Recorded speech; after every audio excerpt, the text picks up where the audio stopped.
അൽഹംദുലില്ലാ അസ്സലാത്തു വസ്സലാമു അലാ റസൂലില്ലാ വഅലാ ആലിഹി വസഹ്ബിഹി അജ്മഈൻ അമ്മാ ബഅദ്. ശ്രോതാക്കളുടെ സംശയങ്ങൾക്ക് മറുപടി നൽകാൻ ഇന്ന് നമ്മോടൊപ്പമുള്ളത് ബഹുമാന്യനായ മുഹമ്മദ് സ്വാദിഖ് മദീനയാണ്. അദ്ദേഹത്തെ പീസ് റേഡിയോയ്ക്ക് വേണ്ടി സ്വാഗതം ചെയ്യുന്നു. അസ്സലാമു അലൈക്കും വറഹ്മത്തുള്ളാഹി. വലൈക്കും സലാം വറഹ്മത്തുള്ളാഹി വബറകാതുഹു. ഇന്ന് നമുക്ക് കിട്ടിയ ധാരാളം ചോദ്യങ്ങളിൽ ഒന്ന്, മരണപ്പെട്ട മയ്യിത്തിനെ കാണാൻ വേണ്ടി പോകുമ്പോൾ മയ്യിത്തിനെ തന്നെ നോക്കി കുറച്ചധികം സമയം അങ്ങനെ നിൽക്കുന്നത് തെറ്റാണോ എന്നാണ് ഒരു ശ്രോതാവ് ചോദിക്കുന്നത്. ബിസ്മില്ലാ അൽഹംദുലില്ലാ അസ്സലാത്തു വസ്സലാം അലാ റസൂലില്ലാ വഅലാ ആലിഹി വസഹ്ബിഹി അജ്മഈൻ വബഅദ്. മുസ്ലിമീങ്ങൾ തമ്മിലുള്ള പരസ്പര ബാധ്യതകളിൽപ്പെട്ടതാണ് വ ഇത്ബാഉൽ ജനായിസ്, ജനാസയെ അനുഗമിക്കുക എന്നത്. 2 ഖീറാത്ത് പൂർണ്ണമായ കൂലി കിട്ടണമെങ്കിൽ അബൂ ഹുറൈറ റളിയല്ലാഹു അൻഹു റിപ്പോർട്ട് ചെയ്ത ഹദീസിൽ പറഞ്ഞതുപോലെ ഖബറടക്കുന്നത് വരെ ജനാസയെ അനുഗമിക്കലാണ്. നമസ്കാരം വരെ നിൽക്കുകയാണെങ്കിൽ ഒരു ഖീറാത്താണ് എന്ന് നബി സല്ലല്ലാഹു അലൈഹി വസല്ലം പറഞ്ഞു. ഇതൊക്കെയാണ് ജനാസയുമായി ബന്ധപ്പെട്ട് നമ്മൾ മനസ്സിലാക്കേണ്ടത്. എന്നാൽ പലപ്പോഴും ചില ആളുകളുടെ ധാരണ മയ്യിത്തിനെ പോയി ഒന്ന് കാണുക, എന്നാൽ മയ്യിത്ത് നമസ്കാരത്തിനോ മറ്റ് കാര്യങ്ങൾക്കോ അവർ പങ്കെടുക്കാറില്ല. ഒരു പക്ഷേ ജോലി തിരക്കോ മറ്റ് കാര്യങ്ങളൊക്കെ ആയിരിക്കും. മയ്യിത്തിനെ കാണാൻ പോകണ്ടേ എന്ന് ചോദിക്കും. അപ്പോൾ ആ കാണലല്ല, വേണമെങ്കിൽ കാണാം. കാരണം ഒരു പക്ഷേ ഇനി നമുക്ക് ദുനിയാവിൽ ആ ഒരു മയ്യിത്തിനെ കാണാൻ സാധിക്കില്ല. നബി സല്ലല്ലാഹു അലൈഹി വസല്ലമ വഫാത്തായി കഴിഞ്ഞപ്പോൾ അബൂബക്കർ സിദ്ദീഖ് റളിയല്ലാഹു അൻഹു വന്ന് നബിയുടെ നെറുകയിൽ ചുംബിച്ച് തിബ്ത ഹയ്യൻ വ മയ്യിത്ത എന്നൊക്കെ ഹദീസിൽ കാണുവാൻ സാധിക്കും. ഇങ്ങനൊരു മയ്യിത്തിനെ കാണാം, വേണ്ടപ്പെട്ട ആളുകളാണെങ്കിൽ നെറുകയിൽ ഒന്ന് ചുംബിക്കാം, അതിനൊന്നും കുഴപ്പമില്ല. പക്ഷേ മയ്യിത്തിനെ തന്നെ നോക്കി നിൽക്കുക, അതിൽ പ്രത്യേകിച്ച് ഒരു പുണ്യമോ അല്ലെങ്കിൽ മയ്യിത്തിനെ കാണലിൽ പ്രത്യേകിച്ച് ഒരു പുണ്യമോ ഒന്നും നമുക്ക് മനസ്സിലാക്കാൻ സാധിക്കുകയില്ല. അതേപോലെ തന്നെ ശ്രദ്ധിക്കേണ്ടത്, ഒരു പുരുഷനാണ് മരിച്ചത് എങ്കിൽ അവരുമായി ബന്ധപ്പെട്ട സ്ത്രീകൾ എന്ന് പറഞ്ഞാൽ ബന്ധത്തിലുള്ള കുടുംബത്തിലുള്ള സ്ത്രീകൾ കാണുക എന്നല്ലാതെ നാട്ടിലുള്ള എല്ലാ സ്ത്രീകളും കാണുക, അല്ലെങ്കിൽ ഒരു സ്ത്രീ മരണപ്പെട്ട് കഴിഞ്ഞാൽ എല്ലാ പുരുഷന്മാരും പോയി കാണുക എന്നതൊരു ശരിയായ നിലപാടല്ല. അവരുമായി ബന്ധപ്പെട്ട ജീവിതകാലത്ത് ബന്ധം, ഒരു പക്ഷേ അയൽപക്കമായിരിക്കാം അല്ലെങ്കിൽ കുടുംബത്തിലുള്ള ബന്ധമായിരിക്കാം. ആ രൂപത്തിലൊന്ന് ഏതായിരുന്നാലും അവരെ കാണണം എന്നൊരു താല്പര്യം ഉണ്ടാകുമല്ലോ, അത് മതിയാകുന്നതാണ്. എല്ലാവരും പോയി കാണുക എന്നത് ആവശ്യമില്ല. ഒരു ചോദ്യകർത്താവിൻ്റെ ചോദ്യം വളരെ വിശദമായിട്ടുള്ളതാണ്. അവർ പറയുന്നത്, എൻ്റെ കൂട്ടുകാരിയുടെ ഭർത്താവ് ഒരു പൊടിമില്ല് തുടങ്ങിയിരുന്നു. അതിൽ ഞാൻ ഷെയർ കൂടിയിരുന്നു. എല്ലാ മാസവും ഒരു നിശ്ചിത സംഖ്യ തരാമെന്നും എല്ലാ വർഷവും ലാഭവും നഷ്ടവും കണക്ക് കൂട്ടി പിന്നീട് അതനുസരിച്ച് തരാമെന്നും പറഞ്ഞു. ഇപ്പോൾ വർഷം 1 കഴിഞ്ഞു. അവർ ഇപ്പോഴും ആ നിശ്ചിത സംഖ്യ തന്നെയാണ് തന്നുകൊണ്ടിരുന്നത്. ചോദിച്ചപ്പോൾ അവർ പറഞ്ഞത്, പുതിയ ഒരാൾ കൂടി ഷെയർ കൂടിയിട്ടുണ്ട്, അതുകൊണ്ട് അവർക്ക് കൂടി കണക്ക് കൂട്ടി ശരിയാക്കാനുണ്ട്. ഇപ്പോൾ എനിക്ക് തരുന്നത് അവർക്ക് കിട്ടിയ ലാഭത്തിൽ നിന്നുമാണ് എന്നൊക്കെയാണ്. ഇവരുടെ സംശയം, ഞാൻ ഈ വാങ്ങിച്ചു കൊണ്ടിരിക്കുന്ന പണം പലിശയിൽ വരുമോ? അതിൽ കൂടുമ്പോൾ തന്നെ പറഞ്ഞിരുന്നു എനിക്ക് പലിശയായിട്ട് തരരുതെന്ന്. അവർ പറയുന്നത് ഇത് പലിശയിൽ വരില്ല എന്നാണ്. ഞാനൊരു വിധവയാണ്, എനിക്ക് 3 പെൺകുട്ടികളാണ്, എനിക്ക് വേറെ വരുമാനമൊന്നുമില്ല എന്നുകൂടി അവർ കൂട്ടിച്ചേർക്കുന്നു. പലിശയിൽ പെടുമോ?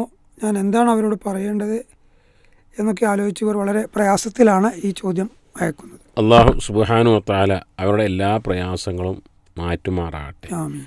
3 പെൺമക്കൾ ഉണ്ട് എങ്കിൽ നബി സല്ലല്ലാഹു അലൈഹി വസല്ലം പറഞ്ഞതുപോലെ പെൺകുട്ടികളെ കൊണ്ട് ആരെങ്കിലും പരീക്ഷിക്കപ്പെട്ടുവെങ്കിൽ കുന്ന ലഹുന്ന ഹിജാബം മിനന്നാർ, നരകത്തിൽ നിന്നുള്ള ഒരു മറയായിരിക്കും ആ പെൺകുട്ടികൾ എന്നാണ്.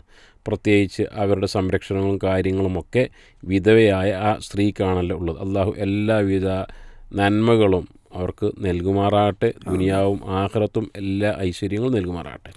ചോദ്യവുമായി ബന്ധപ്പെട്ട് ഒന്ന് അവരെ പ്രശംസിക്കാനുള്ളത്, പലിശ ഇങ്ങനെയൊക്കെയാണെങ്കിലും പലിശയെക്കുറിച്ച് അവർ അങ്ങേറ്റത്തെ ഭയമാണ് എന്നാണ്. അള്ളാഹു അത്തരം ഭയഭക്തി നിലനിർത്തി തെരുമാറാകട്ടെ.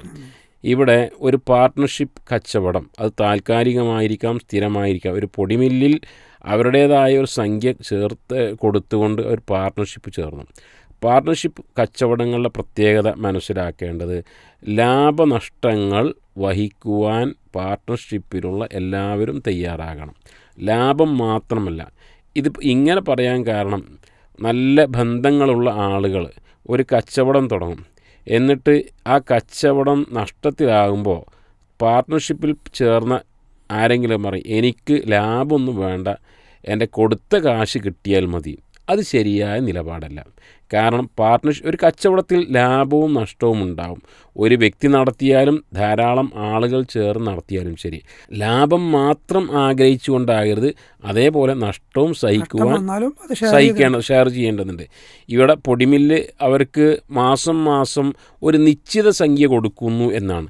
അതിൻ്റെ അർത്ഥം അവർ ആ ലാഭ നഷ്ടവിഹിതം കണക്കാക്കുന്നില്ല എന്നാണ്. അതിന് കാരണമായി ആ മില്ലിൻ്റെ ഉടമസ്ഥൻ പറയുന്നത്, മറ്റൊരാൾ കൂടെ അതിന് പാർട്ട്ണർഷിപ്പിൽ ചേർന്നിട്ടുണ്ട്, അവരുടേതും കൂടെ ശരിയാക്കാനുണ്ട്. അങ്ങനെയാണ് എങ്കിൽ കുഴപ്പമില്ല. കാരണം അത് കൃത്യമായ സംഖ്യ ഇതുവരെ കണക്കാക്കിയിട്ടില്ല. ഒരു നിശ്ചിത സംഖ്യ കൊടുക്കുന്നു. ഇനി അതിൽ കൂടുതലാണ് അല്ലെങ്കിൽ കുറവാണ് എങ്കിൽ അതിനനുസരിച്ച് വ്യത്യാസം ഉണ്ടാവുമെന്നാണ് ആ മില്ലിൻ്റെ ഉടമയുടെ വർത്തമാനത്തിൽ നിന്ന് മനസ്സിലാക്കുവാൻ സാധിക്കുന്നത്. അതല്ലാതെ മാസം ഒരു 3000 രൂപ തരുന്നു, എല്ലാ മാസവും അതാണ് എങ്കിൽ അത് ശരിയായ നിലപാടല്ല. കാരണം അവിടെ ലാഭവും നഷ്ടവും നോക്കുന്നില്ല എന്നാണ്. ലാഭവും നഷ്ടവും നോക്കി, അത് മാസത്തിൽ നോക്കാം, വർഷത്തിൽ നോക്കാം, എങ്ങനെയും നോക്കാം. അതിനനുസരിച്ചാണ് ഈ പാർട്ട്ണർഷിപ്പിൽ ലാഭവിഹിത നഷ്ടങ്ങൾ കണക്കാക്കേണ്ടത്. അതിനനുസരിച്ചാണ് മുന്നോട്ട് പോകേണ്ടത്. അങ്ങനെയാണെങ്കിൽ കുഴപ്പമില്ല ഇൻഷാ അല്ലാഹ്. ചോദ്യത്തിൻ്റെ ഘടന അനുസരിച്ച് മനസ്സിലാവുന്നത് ഇത് പലിശയിൽ വരില്ല. അതെ, വരില്ല. കാരണം അവിടെ ഉടമസ്ഥൻ പറയുന്നത് മറ്റൊരാൾ കൂടെ ചേർന്നപ്പോൾ അവരുടെ കണക്കും കൂടെ ശരിയാക്കാനുണ്ട്. അതിനനുസരിച്ച് നമുക്ക് പിന്നീട് ഒരു കൃത്യത വരുത്താം എന്നാണ്. അപ്പോൾ ഒരു പലിശയിൽ ഉൾപ്പെടില്ല എന്നാണ് മനസ്സിലാകുന്നത്. അല്ലാഹു അലം. പള്ളിയിൽ കുഴൽക്കിണറിലെ വെള്ളം ബിൽഡിംഗ് വർക്കിന് വേണ്ടി മറ്റൊരാൾക്ക് 1000 ലിറ്ററിന് ന്യായമായ നിശ്ചിത വില നിശ്ചയിച്ച് വിൽക്കാമോ? ഇത് അനുവദനീയമാണോ എന്നാണ് മറ്റൊരു ചോദ്യം. വെള്ളം വിൽക്കാൻ പാടില്ലാത്തത് പൊതു കിണറുകളിലുള്ള വെള്ളമാണ്. ഇപ്പോൾ വെള്ളം, തീയ്, പുല്ല്, ഇതിലൊക്കെ ആളുകൾ പങ്കാളികളാണ് എന്ന് നബി സല്ലല്ലാഹു അലൈഹി വസല്ലം പറഞ്ഞ ഹദീസുകളിലുണ്ട്. എന്നാൽ ഒരാൾ വെള്ളം ഉടമപ്പെടുത്തി കഴിഞ്ഞാൽ, അല്ലെങ്കിൽ പുല്ല് ഉടമപ്പെടുത്തി കഴിഞ്ഞാൽ, വിറക് ഉടമപ്പെടുത്തി കഴിഞ്ഞാൽ വിൽക്കുന്നതിന് കുഴപ്പമില്ല. ഇവിടെ പള്ളിയുടേതായ കിണറാണ്. ആ പള്ളിയിൽ നിന്നും ഇത്ര ലിറ്ററിന് ഇത്ര സംഖ്യക്ക് വെള്ളം കൊടുക്കുന്നുവെങ്കിൽ അത് ന്യായമായൊരു കച്ചവടമാണ്. ഹറാം എന്നതിന് പറഞ്ഞുകൂടാ. ഒരു മാളിൽ 20 ലക്ഷം രൂപ ഒറ്റത്തവണ നിക്ഷേപിച്ചാൽ 3 വർഷം കഴിയുമ്പോൾ മാസം 20,000 രൂപ കിട്ടും. ഇത് ഇസ്ലാമികമായി ശരിയാണോ എന്നാണ് ചോദ്യകർത്താവ് ചോദിക്കുന്നത്. ഇതിൽ വ്യക്തത. ഇവിടെ നമ്മൾ സാമ്പത്തികവുമായി ബന്ധപ്പെട്ട ഏത് മേഖലകൾ എടുത്ത് നോക്കുകയാണ്, ഇസ്ലാമിക ദൃഷ്ടിയിൽ അത് എന്താണ് എന്നതൊരു കൃത്യത വരുത്തണം. കച്ചവടമാണോ, വാടകയാണോ, സമ്മാനമാണോ, അതേപോലെ അനന്തരമാണോ, നിധിയാണോ, ഇതൊക്കെയാണല്ലോ വരുമാനത്തിൻ്റെ സ്രോതസ്സ്. കൃഷിയാണോ, ശമ്പളം, ഇതൊക്കെ. ഇപ്പോൾ ഇവിടെ എത്ര കൊടുത്തു? 20 ലക്ഷം രൂപ നിക്ഷേപിച്ചു ഒറ്റത്തവണ. 3 വർഷം കഴിയുമ്പോൾ മാസം തോറും 20,000 രൂപ കിട്ടും.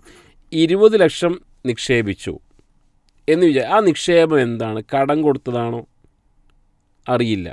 ഇനി അതല്ല, ആ ഒരു സംരംഭത്തിൽ അവർ പങ്കാളിയായതാണോ? അങ്ങനെയാണ് എങ്കിൽ മാസം തോറും 3 വർഷം കഴിഞ്ഞാൽ എന്ന് പറഞ്ഞാൽ ഒരു പക്ഷേ 3 വർഷം എന്ന് പറയുമ്പോൾ അതിൻ്റെ ആ പ്രൊജക്റ്റ് പൂർത്തിയാകാനായിരിക്കും. പൂർത്തിയായി കഴിഞ്ഞാൽ മാസം തോറും ഇത്ര സംഖ്യ എന്ന് കൃത്യമായി പറഞ്ഞുകൊണ്ട് വാങ്ങാൻ പാടില്ല. കാരണം ഏറ്റവും വ്യത്യാസങ്ങൾ, ഇപ്പോൾ വാടക ഇനം ആണെങ്കിൽ തന്നെ വാടക ഏകദേശം കൃത്യത വന്നേക്കാം. എന്നിരുന്നാലും ചിലപ്പോൾ ഒരു റൂം ചില മാസങ്ങൾ കാലിയായി കിടക്കും. അങ്ങനെയൊക്കെ ഏറ്റവും വ്യത്യാസങ്ങൾ ഉണ്ടാവും. ഏറ്റവും വ്യത്യാസങ്ങൾക്ക് അനുസരിച്ച് പാർട്ട്ണർഷിപ്പാണ് എങ്കിൽ അതിൽ നിന്ന് ലഭിക്കുന്ന തുകക്കും ഇംഗത്തിനും ഏറ്റ വ്യത്യാസം ഉണ്ടാകണം. അതല്ല ഇവരെ 20 ലക്ഷം കടമായി കൊടുത്തതാണോ എങ്കിൽ തീർച്ചയായും തിരിച്ചു വാങ്ങുമ്പോൾ തൻ്റെ മുതൽ മാത്രമേ തിരിച്ചു വാങ്ങാൻ പാടുള്ളൂ. ബാക്കി മാസം ലഭിക്കുന്ന സംഖ്യ അത് തീർച്ചയായും പലിശയാണ്.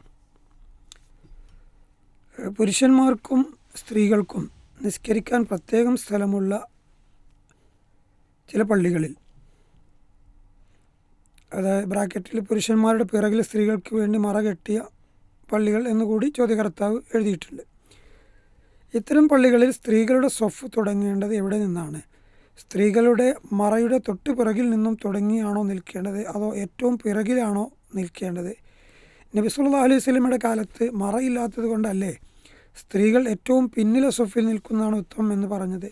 മറ കെട്ടിയത് കൊണ്ട് മുന്നിൽ നിൽക്കാൻ എന്തെങ്കിലും തെളിവുകളുണ്ടോ എന്നൊക്കെയാണ് ഈ സഹോദരിയുടെ ചോദ്യം. ആ ചോദ്യം അങ്ങനെ അവർക്ക് സംശയം ഉണ്ടാകാനുള്ള കാരണം നബി സല്ലല്ലാഹു അലൈഹി വസല്ലം പറഞ്ഞല്ലോ, ഖൈറു സുഫൂഫിർ റിജാലി അവ്വലുഹ വശർറുഹ ആഖിറുഹ വഖൈറു സുഫൂഫിൻ നിസായി ആഖിറുഹ വശർറുഹ അവ്വലുഹ. പുരുഷന്മാരുടെ സഫുകളുടെ കൂട്ടത്തിൽ ഏറ്റവും ഖൈറായത് ഒന്നാമത്തെ സഫാണ്, അതിൽ ഷർറായത് അവസാന സഫാണ്.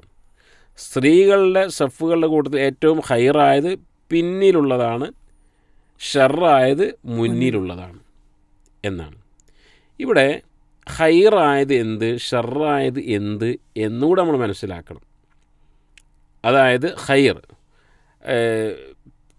പിന്നെ ഉത്തമമായത്, റസൂലുള്ളാഹി സ്വല്ലല്ലാഹു അലൈഹി വസല്ലമയുടെ കാലത്ത് പുരുഷന്മാർക്ക് തൊട്ട് പിന്നിൽ ഒരു മറയും ചുമരും ഒന്നുമില്ലാതെ തന്നെയാണ് സ്ത്രീകൾ നമസ്കരിച്ചിരുന്നത്. അതുകൊണ്ട് റസൂലുള്ളാഹി സ്വല്ലല്ലാഹു അലൈഹി വസല്ലം പറഞ്ഞു, പുരുഷന്മാരുടെ വസ്ത്രം അല്പം കമ്മിയായ വേളയിൽ പുരുഷന്മാർ സുജൂദിൽ നിന്നും എണീറ്റതിന് ശേഷമല്ലാതെ സ്ത്രീകൾ തല ഉയർത്താൻ പാടില്ല എന്ന്, അല്പം കഴിഞ്ഞായിരിക്കണം. അതേപോലെ തന്നെ സ്ത്രീകൾ പിന്നിലുള്ളതുകൊണ്ട് അല്പസമയം നബി സല്ലല്ലാഹു അലൈഹി വസല്ലം അവിടെ ഇരുന്നിരുന്നു എന്നൊക്കെ കാണാൻ സാധിക്കും. ഇവിടെ ഷർറ് എന്ന് പറയുന്നത് അപകടങ്ങൾ ഇല്ലാതിരിക്കാൻ എന്നാണ്. സ്ത്രീകളുടെ ഒന്നാമത്തെ സഫും പുരുഷന്മാരുടെ അവസാന സഫും ഒരു പക്ഷെ അടുത്തായതുകൊണ്ട് ചില ചെറിയ സൗകര്യങ്ങൾ കുറഞ്ഞ പള്ളികളിൽ അതാണ് ഷർറ്.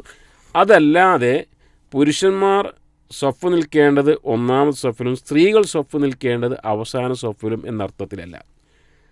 സ്ത്രീകളും അത് തൊട്ട് പിന്നിലായിരുന്നാലും ശരി, എങ്ങനെയായിരുന്നാലും ശരി, സ്ത്രീകളും സഫ് നിൽക്കേണ്ടത് ഒന്നാമത്തെ സഫിൽ നിന്നാണ്. അല്ലാതെ പിന്നിൽ സഫ് നിൽക്കുക പിന്നെ അത് അതിനുശേഷം മുന്നിലേക്ക് വരിക എന്നർത്ഥത്തില്ല.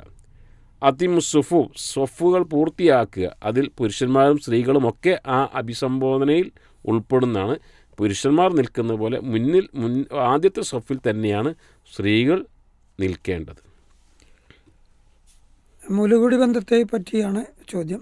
എങ്ങനെയാണ് മുലകുടി ബന്ധത്തിലുള്ള സഹോദരി സഹോദരന്മാരാകുന്നത്? ഉദാഹരണത്തിന്, എൻ്റെ ഉമ്മയുടെ മുലപ്പാൽ 5 പ്രാവശ്യത്തിൽ കൂടുതൽ ഒരു കുട്ടി കുടിച്ചാൽ ആ കുട്ടിയുടെ എല്ലാ സഹോദരി സഹോദരന്മാരും എൻ്റെ മഹറമാണോ എന്നാണ് ഇവരുടെ സംശയം. മുലകുടി ബന്ധം എന്നത് ഒരു പക്ഷേ നമ്മുടെ നാട്ടിൽ അത്ര വ്യാപകമായ രൂപത്തിൽ എന്നില്ലാത്തതും അതുകൊണ്ട് തന്നെ അതിൻ്റെ ഹുക്കുമ് ആളുകൾക്ക് അറിയണമെന്നില്ല. മുൻകാലങ്ങളിലൊക്കെ അതെ, ഇപ്പോൾ ഈ വയനാട് ദുരന്തവുമായി ബന്ധപ്പെട്ട് വാർത്തകൾ കേട്ടുവല്ലോ, കുട്ടികൾക്ക് മുലപ്പാൽ കൊടുക്കേണ്ടതുണ്ട് എങ്കിൽ അമ്മമാർ തയ്യാറാണ് എന്ന്. അപ്പോൾ സാഹചര്യം എപ്പോഴും വരാം. എന്താണ് മുലകുടി ബന്ധം, എപ്പോഴാണ് മുലകുടി ബന്ധമാകുക?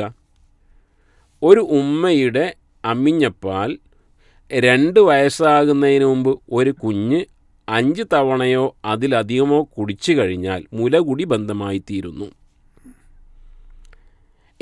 ഇങ്ങനെ മുലകുടി ബന്ധമായി തീർന്നാൽ എന്താണ് സംഭവിക്കുന്നത്? യഹ്റുമു മിനർ റളാഅതി മാ യഹ്റുമു മിനൻ നസബ്. കുടുംബ ബന്ധം അല്ലെങ്കിൽ നസബ്, വാപ്പിയും ഉമ്മയൊക്കെയുള്ള ആ ബന്ധത്തിന് നസബ് എന്ന് പറയാം. അതുപോലെ തന്നെയാണ് മുലകുടി ബന്ധത്തിലൂടെയും ഹറാമായി തീരുന്നു എന്നത്. ഒരാൾക്ക് മഹറമാണ് ഉമ്മ, സഹോദരി, അമ്മായി, ഉമ്മയുടെ സഹോദരിമാർ, ഇങ്ങനെയൊക്കെ. ഇതേപോലെ ഒരു കുഞ്ഞ് ഒരു സ്ത്രീയുടെ അമ്മിഞ്ഞപ്പാൽ 2 വയസ്സിന് മുമ്പായി ഭക്ഷണം എന്നുള്ള നിലക്ക് കുടിച്ചു കഴിഞ്ഞാൽ ആ കുഞ്ഞിന് മാത്രം, ഏത് മുല കുടിച്ച കുഞ്ഞിന് മാത്രം ആരുടെ അമ്മിഞ്ഞപ്പാലാണോ കുടിച്ചത് അവരുമായി മഹറമായി തീരുന്നു എന്ന് പറഞ്ഞാൽ ഈ അമ്മിഞ്ഞപ്പാൽ കുടിച്ച കുഞ്ഞിൻ്റെ ഉപ്പയെപ്പോലെയാണ് ആ സ്ത്രീയുടെ ഭർത്താവ്, ഉമ്മയെപ്പോലെയാണ് ആ സ്ത്രീ. ആ ഉമ്മയുടെ മക്കൾ ഈ കുഞ്ഞിൻ്റെ സഹോദര സഹോദരിമാരെ പോലെയാണ്. ആ ഉമ്മയുടെ ജ്യേഷ്ഠാനിയത്തിമാർ ഈ കുട്ടിയുടെ ഇളാമ മൂത്രമ്മമാരെ പോലെയാണ്. അതിലുള്ള ഉപ്പ, ആ സ്ത്രീയുടെ ഭർത്താവിൻ്റെ സഹോദരിമാർ ഈ കുഞ്ഞിനെ സംബന്ധിച്ചിടത്തോളം അമ്മായികളെപ്പോലെയാണ്. എന്നാൽ ഈ കുഞ്ഞിൻ്റെ ജ്യേഷ്ഠാനിയന്മാരും അനിയത്തിമാരും ഉണ്ടല്ലോ എന്ന്, ഏത് കുഞ്ഞാണോ അമ്മിഞ്ഞപ്പാൽ കുടിച്ചത് ആ കുട്ടിയുടെ വകയിലുള്ള ജ്യേഷ്ഠന്മാർ, അനിയന്മാർ, സഹോദരിമാർ, അവർ മുലകുടി ബന്ധത്തിലൂടെ മറ്റുള്ളവർക്ക് നേരത്തെ മഹറമാകുന്നില്ല. ഈ കുഞ്ഞിന് മാത്രമാണ് മഹറമായി തീരുക. ചോദ്യകർത്താവിൻ്റെ സംശയം അതാണ്, ആ കുട്ടിയുടെ എല്ലാ സഹോദരി സഹോദരന്മാരും മഹറമാണോ? ഇല്ല, മഹറമല്ല. പലപ്പോഴും ഭക്ഷണം കഴിച്ച ശേഷം അപൂർവം ചില വ്യക്തികളൊക്കെ ആ പാത്രം കഴുകി വെള്ളം കുടിക്കുന്നത് കാണാറുണ്ട്. ഇത് പ്രത്യേകം സുന്നത്താണോ, പ്രവാചക ചര്യയിലോ സഹീഹ് ഹദീസിലോ മറ്റോ അങ്ങനെ വന്നതായി ശ്രദ്ധയിൽപ്പെട്ടു? ഭക്ഷണം കഴിക്കുമ്പോൾ കുറേ മര്യാദകളുണ്ട്. അള്ളാഹുവിൻ്റെ അപാരമായൊരു അനുഗ്രഹമാണ് ഭക്ഷണം എന്നുള്ളത്. ഭക്ഷണം കിട്ടാത്ത രാജ്യങ്ങളുണ്ട്. അല്ലെങ്കിൽ ഒരു ഭൂകമ്പം, പ്രളയമൊക്കെ ഉണ്ടാകുമ്പോൾ എത്ര ധനാഢ്യരാണെങ്കിലും ഒരു പക്ഷേ ഭക്ഷണം കിട്ടാത്ത അവസ്ഥ വരും. അപ്പോൾ വലിയ നന്ദി ചെയ്യണം. ആ നന്ദിയിൽപ്പെട്ടതാണ് ഭക്ഷണത്തെ എങ്ങനെ കാണണമെന്ന് ഇസ്ലാം പഠിപ്പിച്ചു. അതുകൊണ്ടാണ് ഫിഖഹിൻ്റെ കിതാബുകൾ, ഹദീത്തിൻ്റെ കിതാബുകളിലുമൊക്കെ ഭക്ഷണ മര്യാദയുമായി ബന്ധപ്പെട്ട ആദാബു തആം പറയും. ബിസ്മി ചൊല്ലിക്കൊണ്ടായിരിക്കണം, കുൽ ബി യമീനിക വകുൽ മിമ്മ യലീക, നിൻ്റെ ഭാഗത്തുനിന്ന് കഴിക്കണം എന്നൊക്കെ, വലത് കൈ കൊണ്ട് കഴിക്കണം എന്ന നിർദ്ദേശമൊക്കെ ഉമർ റളിയല്ലാഹു അൻഹു നബി സല്ലല്ലാഹു അലൈഹി വസല്ലം പറയുന്നുണ്ട്. ഇവിടെ ഭക്ഷണം കഴിച്ച പാത്രം കഴുകി കുടിക്കണം എന്ന് ചോദിച്ചാൽ ഭക്ഷണത്തിൽ റസൂൽ പറഞ്ഞു ഫഇന്നൽ ബറക യൻസിലു ഫി വസതി. ഭക്ഷണത്തിൽ ഇപ്പോൾ ഒന്നിച്ചെല്ലാവരും ഒരു പാത്രത്തിൽ നിന്നാണ് ഭക്ഷണം കഴിക്കുന്നതെങ്കിൽ അവനവൻ്റെ ഭാഗത്ത് നിന്ന് കഴിക്കണം. കാരണം അതിൻ്റെ മധ്യഭാഗത്തായിരിക്കും ബറക്കത്ത് എന്നാണ്. അതേപോലെ റസൂലുള്ളാഹി സ്വല്ലല്ലാഹു അലൈഹി വസല്ലം പറഞ്ഞു, നിങ്ങൾ ബാക്കിയാക്കരുത്. ഒരു പക്ഷേ നിങ്ങൾ ബാക്കിയാക്കുന്ന അതിലായിരിക്കും ബറക്കത്തുണ്ടായിരിക്കുക എന്നുള്ളത്. ഫൽയൽഅഖ്ഹ ഔ യുൽഇഖ്ഹ. ഭക്ഷണം കഴിച്ച വിരൽ നക്കി തുടങ്ങും. ഇല്ല, ഈ കുട്ടികളോ ആരൊക്കെ ഉണ്ടെങ്കിൽ അവർക്ക് സ്വന്തം വാപ്പാൻ്റെ കൈയാണല്ലോ, അങ്ങനെ കൊടുക്കുന്നതിന് കുഴപ്പമില്ല എന്നൊക്കെ നബി സല്ലല്ലാഹു അലൈഹി വസല്ലം പറഞ്ഞു. ഇതാണ് അതിൻ്റെ മര്യാദ. എന്നല്ലാതെ ആ പാത്രം കഴുകി കുടിക്കണം എന്നൊന്നും ഹദീസുകളിലും മറ്റൊന്നുമില്ല. അതൊരു പക്ഷേ മറ്റുള്ളവരെ കുറിച്ച് ഒരു അരോചകമായി തോന്നുന്ന ആളുകളുണ്ട്. ഇനി അതല്ല, ഒരാൾക്ക് അങ്ങനെ കുടിക്കണമെന്ന് തോന്നിക്കഴിഞ്ഞാൽ അങ്ങനെ കുടിക്കൽ ഹറാമാണ് എന്ന് പറഞ്ഞുകൂടാ. ഒരു പക്ഷേ പാത്രം വൃത്തിയായി ഒടിച്ചു കുടിക്കാൻ അയാൾക്ക്, അങ്ങനെ ഒരു ചെയ്യുന്ന വ്യക്തിപരമായി തോന്നിയതായിരിക്കാം. അല്ലാതെ അതിന് പ്രത്യേകിച്ചൊരു സുന്നത്ത് എന്ന് പറയാൻ പ്രമാണങ്ങൾ, ഭക്ഷണം അതിലെല്ലാം തീരുന്നത് വരെ കഴിക്കുക. ഇതാണ് അതിൻ്റെ പൂർണ്ണമായി തുടച്ചെടുത്ത് കഴിക്കുക. ഇതാണ് അതിൻ്റെ മര്യാദ. വളരെ ദീർഘമായ മറ്റൊരു ചോദ്യം. സുഹൃത്തിൻ്റെ ഭർത്താവ് 8 വർഷങ്ങൾക്ക് മുമ്പ് മരണപ്പെട്ടു. 2 ആൺമക്കളാണ്. ചെറിയ കുട്ടിക്ക് 13 ദിവസം ഉള്ളപ്പോഴാണ് അപകടത്തിൽ അദ്ദേഹം മരിച്ചത്. അത്യാവശ്യവും അതിനപ്പുറവും സമ്പത്തുള്ള ഫാമിലിയാണ് അവൻ്റേത്. അവനും തെറ്റില്ലാതെ സമ്പാദിച്ചിരുന്നു. ഭർത്താവിൻ്റെ ഉപ്പ അവളുടെ കല്യാണം കഴിഞ്ഞ സമയത്ത് തന്നെ അവളുടെ സ്വർണമെല്ലാം വാങ്ങി പണയത്തിൽ വെച്ചിട്ടുണ്ടായിരുന്നു. ആവശ്യങ്ങൾ പലതും ഉണ്ടായിരുന്നിരിക്കാം. മറ്റുള്ളവരുടെ മുതൽ വെച്ച് കളിക്കാൻ മടിയില്ലാത്ത വ്യക്തിയാണെന്ന് പലരാലും എനിക്ക് പറഞ്ഞറിയാം. അവൻ്റെ മരണശേഷം സ്വാഭാവികമായും അവൾ അവിടെ നിന്നും പോരേണ്ടി വന്നു. അല്ലറ ചില്ലറ മറ്റുള്ളവരാൽ സഹായിച്ചും ഉള്ള അല്പം സ്വർണം വിറ്റും കടം മേടിച്ചും അവൾ ഒരു മാനേജ്മെൻറ്റ് സ്കൂളിൽ ജോലിക്ക് കയറി. സ്കൂളിന് തൊട്ടടുത്തുള്ള ഒരു പഴയ വീട് വാങ്ങിച്ചു. ലാഭത്തിൽ കിട്ടും എന്നതിനാലും കുറേശ്ശെ പണം കൊടുത്താൽ കൊണ്ടുമാണ് ആ വീട് വാങ്ങിച്ചത്. ഇപ്പോൾ ആ വീടിന് മേൽ കുറച്ചുകൂടെ കടമുണ്ട്. പോരാത്തതിന് സ്കൂളിൽ ബാക്കി പൈസ കൊടുക്കാനുമുണ്ട്. അവളുടെ പ്രതീക്ഷ ആ സ്വർണം അവൾക്ക് തിരിച്ച് ലഭിക്കും എന്നുള്ളതായിരുന്നു. പക്ഷേ സ്വർണം ചോദിച്ചപ്പോൾ ഭർത്താവിൻ്റെ വാപ്പ പറഞ്ഞത് മരിക്കുന്നതിന് മുമ്പ് അവന് കടമുണ്ടായിരുന്നു, അത് കൊടുത്തു വീട്ടി എന്നാണ്. ഇവിടെ ഈ വിധവയെ സഹായിക്കേണ്ടതിന് പകരം അവരുടെ മുതൽ എടുത്ത് മരിച്ചുപോയ മകൻ്റെ കടം വീട്ടലാണോ ചെയ്യേണ്ടത്? ഇനി ആ കടം അങ്ങനെ വീട്ടണമെങ്കിൽ അവളോടോ അവളുടെ കുടുംബത്തോടോ ചോദിക്കേണ്ടതില്ലേ? ആ കടത്തിൻ്റെ ഉത്തരവാദിത്വം ഉമ്മയും ഉപ്പയും സഹോദരങ്ങളും ജീവിച്ചിരിക്കെ അവർക്ക് ഏറ്റെടുക്കാനുള്ള ബാധ്യതയില്ലേ? അതോ പ്രായപൂർത്തിയാവാത്ത 2 മക്കളെ വളർത്താൻ കഷ്ടപ്പെടുന്ന ഈ വിധവക്കാണോ എന്നൊക്കെയാണ് വിശദമായ ചോദ്യം. വളരെ വിശദമായ ചോദ്യമാണ്. അല്ലാഹു സുബ്ഹാനഹു വ തആല ഈമാനോടുകൂടി മരണപ്പെട്ട കൂട്ടത്തിൽ അദ്ദേഹത്തെ ഉൾപ്പെടുത്തുമാറാട്ടെ. ആമീൻ. അവരെയും അവരുടെ ഭാര്യ മക്കളും നമ്മളെല്ലാവരെയും അവരുടെ ജന്നാത്തുൽ ഫിർദൗസിൽ ഒരുമിച്ച് കൂട്ടുമാറാട്ടെ. ആമീൻ. ഇവിടെ പ്രത്യേകം പരാമർശിക്കേണ്ടത് അസ്സാഇ ഫിൽ അർമില കെൽ മുജാഹിദി ഫീ സബീലില്ലാ. ഒരു വിധവയുടെ കാര്യത്തിൽ പരിശ്രമിക്കുന്ന ആൾ, അവരെ സഹായിക്കുക, അവരുടെ കാര്യങ്ങൾ ശ്രദ്ധിക്കുക, അള്ളാഹുവിൻ്റെ മാർഗ്ഗത്തിൽ ജിഹാദ് ചെയ്യുന്നവരെ പോലെയാണ് എന്നാണല്ലോ. വിധവയുടെ ആ സ്ത്രീയുടെ കാര്യത്തിൽ സഹായിക്കുകയാണ് ചൊവ്വിന് വേണ്ടിയിരുന്നത്. ഇവിടെയൊക്കെ ഒരു പ്രശ്നം സാമ്പത്തിക വിഷയത്തിലുള്ള കൃത്യതയില്ലായ്മയാണ് പലപ്പോഴും പ്രശ്നങ്ങൾക്ക് കാരണം. അത് ജ്യേഷ്ഠാനിയന്മാരും കുടുംബങ്ങളൊക്കെ ആണെങ്കിലും സാമ്പത്തിക വിഷയത്തിൽ കൃത്യതയില്ല എന്നാണ്. ഒന്ന്, അവളുടെ ധനം എന്ന് പറയുന്ന ധനം, കല്യാണത്തിന് കൊടുക്കുന്ന ധനം, അത് പലപ്പോഴും ആവശ്യപ്പെട്ടുകൊണ്ട് അല്ലെങ്കിൽ ആവശ്യപ്പെട്ടുകൊണ്ടുള്ള ധനത്തിനാണ് സ്ത്രീധനം എന്ന് പറയുന്നത്. ഈ സ്ത്രീധനം ഇസ്ലാമിലില്ലല്ലോ, മഹറാണല്ലോ ഉള്ളത്.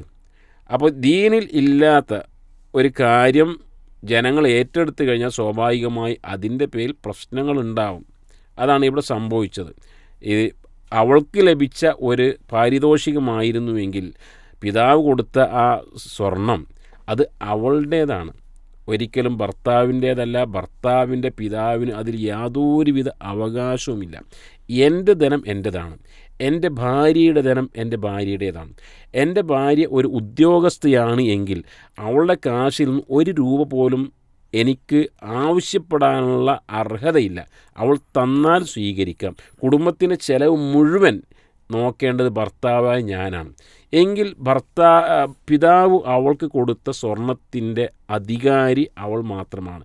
അവളുടെ ഭർത്താവല്ല, ഭർത്താവിൻ്റെ പിതാവുമല്ല. അങ്ങനെയെങ്കിൽ മരണപ്പെട്ട സമയത്ത് അദ്ദേഹം മരിച്ചപ്പോൾ ഇവിടെ മനസ്സിലാക്കേണ്ടത് അദ്ദേഹം മരിച്ച ഭർത്താവിന് സ്വത്തുണ്ട്, ഭർത്താവിൻ്റെ പിതാവിന് സ്വത്തുണ്ട് എന്നാണ്. എന്നിട്ടും ഈ സ്ത്രീയുടെ സ്വർണം എടുത്തു എന്ന് പറഞ്ഞാൽ അത് വലിയ ഗൗരവമുള്ള വിഷയമാണ്.